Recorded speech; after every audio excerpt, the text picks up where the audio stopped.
오늘 소개해드릴 책은 빌 캠벨, 실리콘밸리의 위대한 코치입니다. 말 그대로 빌 캠벨이라고 하는 사람에 대한 책인데요. 빌 캠벨은 애플, 구글, 인투이트, 페이스북 등의 이 유수의 어떤 실리콘밸리 이 기업의 경영진의 코치를 맡았던 그런 인물입니다. 생전에는 언론의 스포트라이트를 피해 다녔기 때문에 경영 전면에 드러나거나 사람들의 입에 많이 오르내렸던 분은 아닙니다. 저를 비롯해서 아마 이런 분이 존재했는지도 모르는 사람들이 많이 계실 텐데요. 하지만 그는 스티브 잡스의 코치이자 절친이었고요.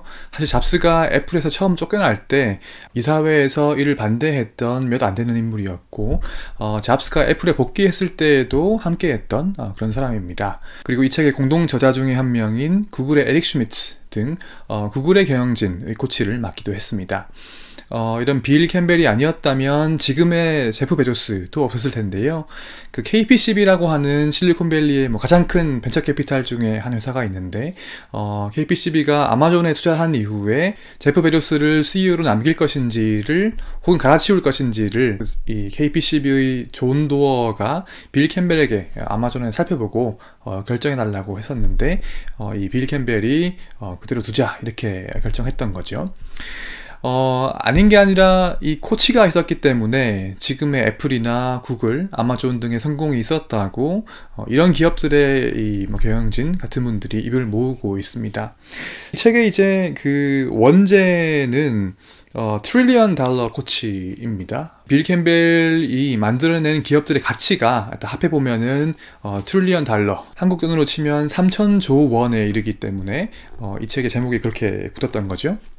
사실 빌 캠벨은 정말로 코치 출신입니다. 그는 원래 풋볼 선수였고, 그 대학의 풋볼팀 감독을 역임하다가 늦게서야 한 30 후반 정도가 되어서야 이제 산업계로 넘어왔던 그런 특이한 인물입니다. 풋볼 코치로 있을 때 그 성적은 별로 좋지 않았는데요. 그 이유가 뭐였냐고 하면은 연민이 너무 많아서 그랬다고 합니다. 선수들을 막 강하게 몰아붙이지도 못했고, 의사결정을 모든 팀원들에게 이해시키려고 했기 때문이었다고 하는데요. 사실 이런 그 리더십이 지금의 어떤 기업 문화에서 굉장히 필요로 하는 그런 리더십이죠. 사실 그 코치 이후로 이제 애플의 이사와 그 인투이트라고 하는 회사의 CEO 등을 맡기도 했지만, 이 책에서는 이제 그 이후에 빌 캠벨이 활약했던 이 경영자의 코치로서의 역할에 주목을 하고 있습니다. 사실 코치라고 하지만 이 빌 캠벨의 역할이 이 단순히 CEO와 임원들의 코치에 그치는 것은 아니었습니다. 상당히 이 코치라고 하는 역할이 정의하기가 좀 어려운데요. 이사 정도의 직책을 가지고 있으면서도 개별 경영진 코치도 하면서 일종의 어떤 그 프리 롤에 가까운 역할을 했던 것 같습니다. 그래서 이 사회에서 어떤 윤활유와 같은 역할을 하기도 하고, 중요한 직책의 사람을 뽑을 때 이 최종 관문 인터뷰어의 역할도 하기도 했습니다.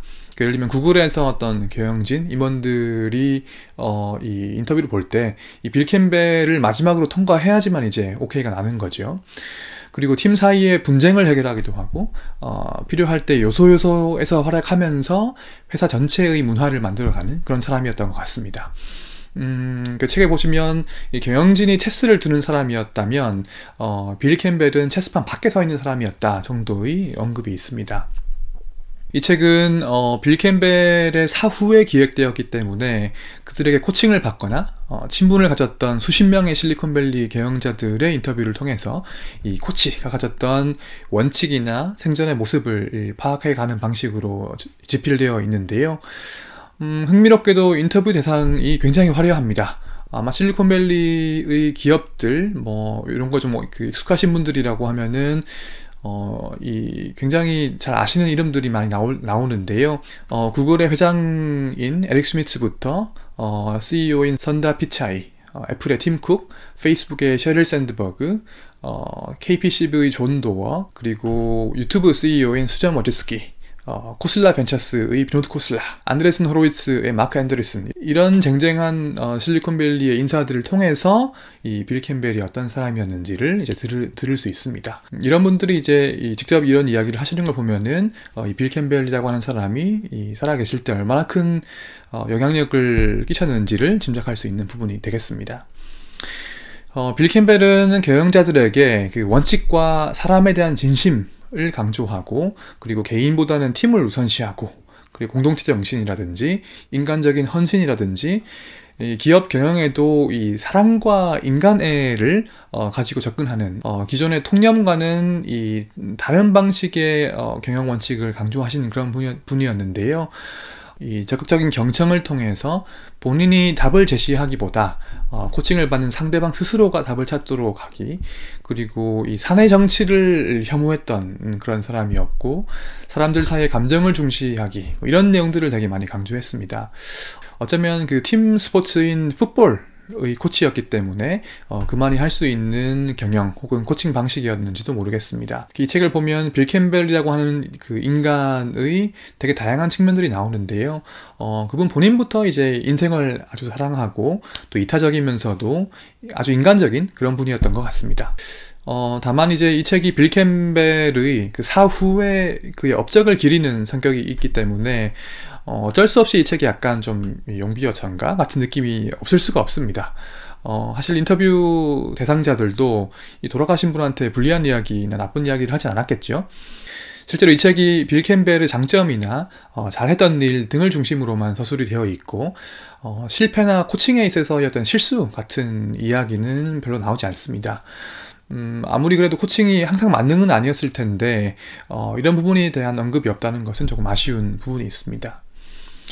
그리고 다른 사례를 찾아보기 어려울 만큼 이 특수한 역할, 이 경영진 코치라고 하는 특수한 역할을 아주 예외적으로 잘 해내는 분이기 때문에 이 빌 캠벨이라는 사람의 역할이라든지 이 성과, 일하는 방식을 얼마나 일반화할 수 있을까 하는 의문도 들었습니다. 사실 빌 캠벨은 구글과 그 에릭 스미스의 경영에 아주 큰 영향을 준 사람인데요. 이분이 돌아가신 이후에 에릭 스미스가 이제 빌이 살아 있었더라면 이 상황에서 어떤 결정을 내렸을까 하고 자문했다는 그런 이야기도 나옵니다.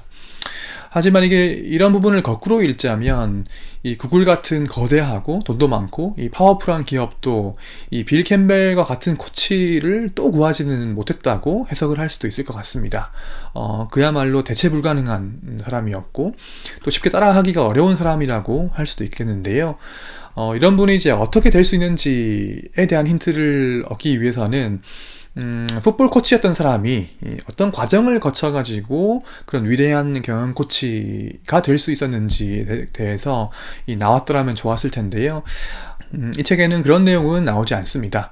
저는 그런 부분이 있었더라면은 제가 어떻게 하면 그런 이 훌륭한 경영 코치나 경영자가 될 수 있을지에 대해서 도움이 되었을 것 같습니다. 그리고 빌 캠벨 인간 그 자체로 하나의 풀 패키지일 때 이런 방식의 코칭이 가능하지 않았을까 싶기도 했습니다. 예를 들어서 이분이 말을 할 때 욕설도 엄청 많이 하는 그 입이 상당히 거친 스타일이었다고 하는데요.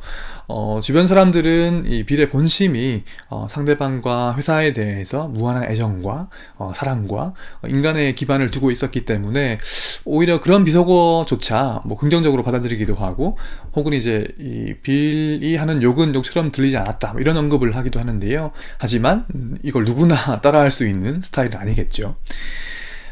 개인적으로는 제가 스타트업 투자하고 스타트업 멘토링 같은 걸 많이 하기 때문에 우리가 스타트업이랑 일을 할 때 도움을 좀 받을 수 있을까 해서 이 책을 읽었는데요. 그러니까 애플, 구글을 만들어낸 코치라고 하니까 거기에 대한 힌트를 조금 얻을 수 있을까 해서였습니다.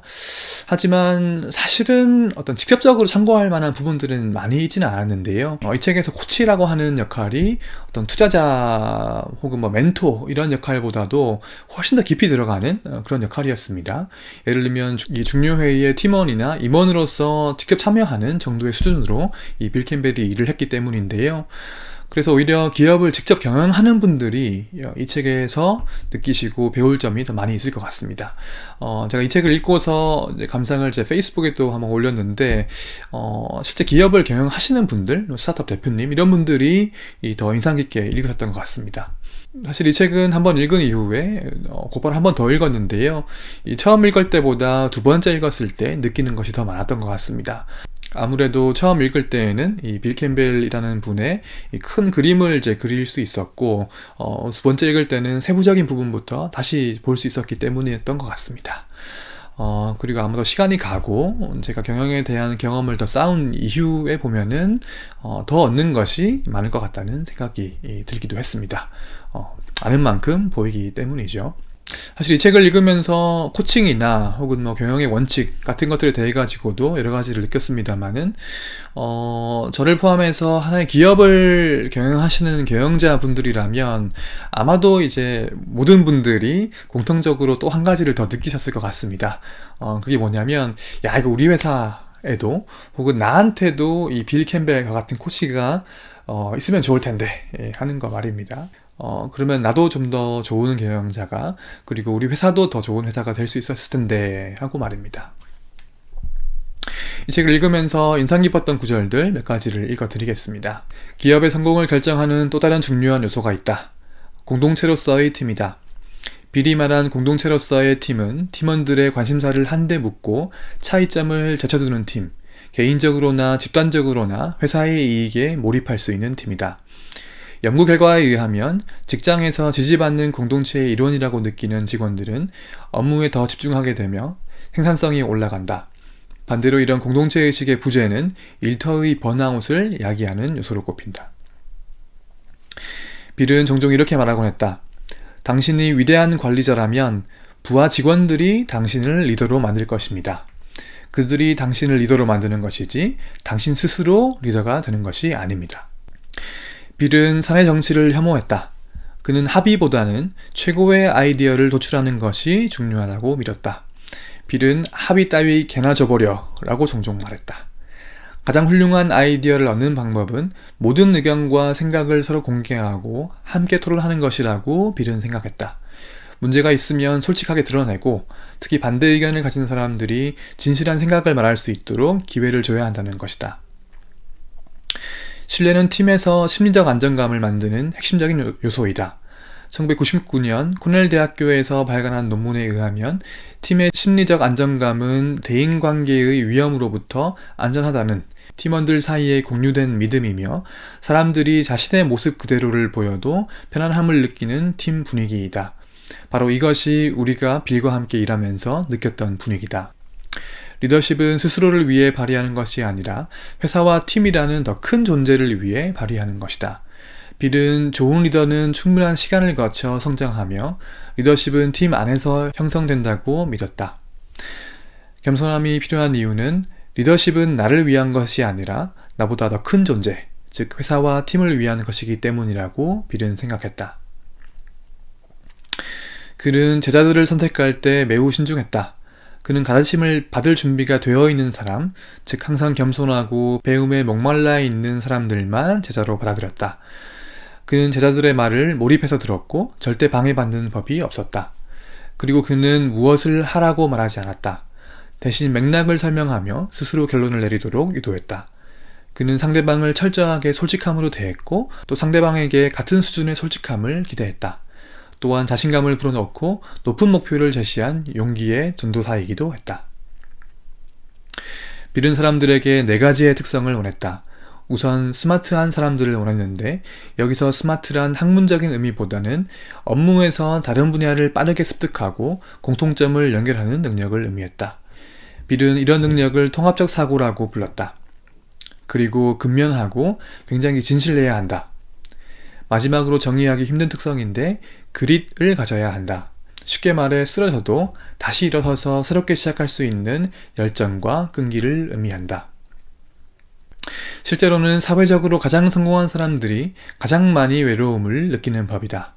그들은 주변 동료들과 상호 의존적인 관계를 맺지만 동시에 독립적이고 단절되어 있다는 느낌도 받는다. 그들의 강한 자아와 높은 자신감은 그들을 성공으로 이끄는 데 도움이 되었지만 동시에 불안감과 불확실성을 자아내기도 한다. 그들 주변에는 콩고물이라도 주워 먹으려는 사람들이 모일 뿐 진정한 우정을 나눌 친구는 별로 없다. 네, 오늘 소개해드린 책은 빌 캠벨, 실리콘밸리의 위대한 코치였습니다.